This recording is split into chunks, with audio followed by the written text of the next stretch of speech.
ऐतिहासिक दिन तो तब हो जब आज से नया इतिहास हो।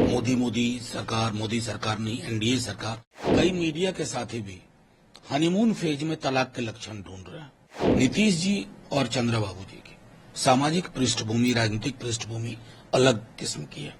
वो भैंस मंगलसूत्र मुजरा टोटी तोड़ देगा, बिजली काट देगा वाले विमर्श के साथ कभी सहज नहीं होंगे। अब तो अपने नाम में खुद जी लगा के बोलते हैं मोदी जी। मैं पहले व्यक्ति मैंने देखा।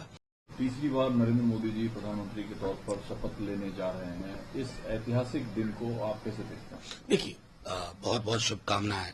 माननीय प्रधानमंत्री जी तीसरी बार शपथ लेने जा रहे हैं। ऐतिहासिक दिन तो तब हो जब आज से नया इतिहास हो। सर्वधर्म समभाव की बात अचानक से करने लगे हैं 2 दिन से।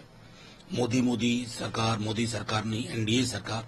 यानी कि सामूहिकता जो लोकतंत्र का आभूषण है, कलेक्टिव, उसको दृष्टिकोण में रखते हुए और ये ध्यान में रखें माननीय प्रधानमंत्री जी तीसरी बार बन रहे हैं। इस देश का चरित्र महासागर वाला है, इसे तालाब मत बनाइए।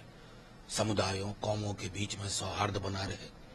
आर्थिक नीतियां क्रोनी पूंजी के गलबहिया में ना जाएं। ये सब हमारी अपेक्षाएं होंगी। आपको बहुत बहुत शुभकामनाएं प्रधानमंत्री जी।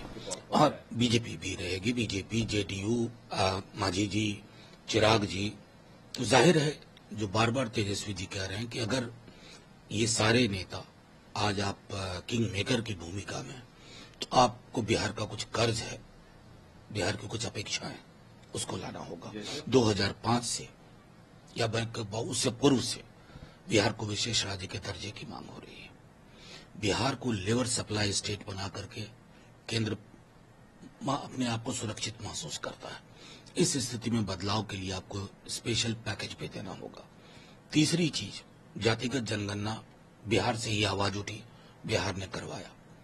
इंडिया गठबंधन ने कमिट किया था पूरे देश में। आज नीतीश जी हैं, उनकी भी ख्वाहिशें वही हैं, पूरे देश में जातिगत जनगणना हो।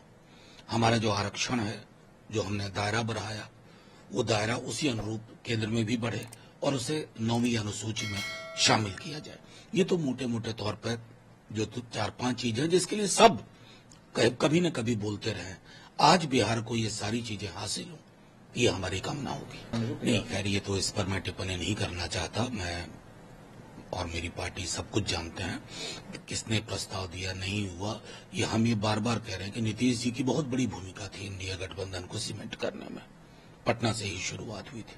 अब वो इतिहास का एक अलग कालखंड था, उसको छोड़ा जाए। अभी जो बार बार तेजस्वी जी भी कह रहे हैं कि अगर इतनी बड़ी भूमिका में नीतीश जी, तो ये मौका है कि बिहार पर मतलब केंद्र पर जो बिहार का कर्ज है वो उतारा जाए।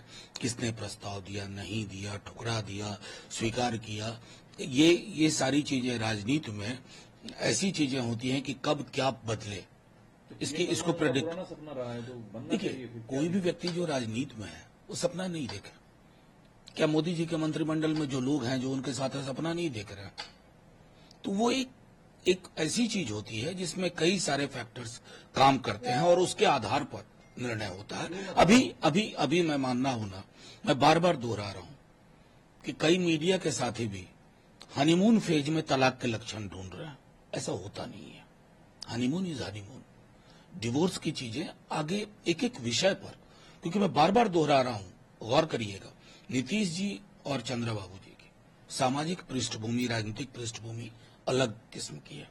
वो भैंस मंगलसूत्र मुजरा टोटी तोड़ देगा, बिजली काट देगा वाले विमर्श के साथ कभी सहज नहीं होंगे। ऑफर किया गया था पीएम पोस्ट, ये मैं कैसे कहूं, मैं तो नहीं हूं उसमें। किया गया था अगर नहीं, मैं हूं ही नहीं, मेरा कहना स्पेकुलेशन में बातें नहीं होती। नहीं, उसको छोड़ दीजिए, कुछ इस आधार पर तो मैं कहूंगा नहीं।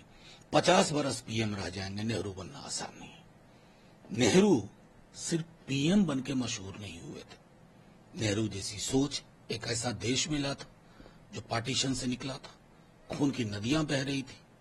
पूरी उनकी टीम, सरदार पटेल, आजाद, भीमराव अंबेडकर, बाबा साहब, जितने ये लोग थे, इन्होंने एक ऐसे देश को ग्रहण किया था ना जिसको सजाना संवारना था।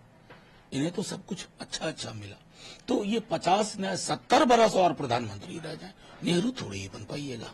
नहीं, ये उम्मीद हम सबको है।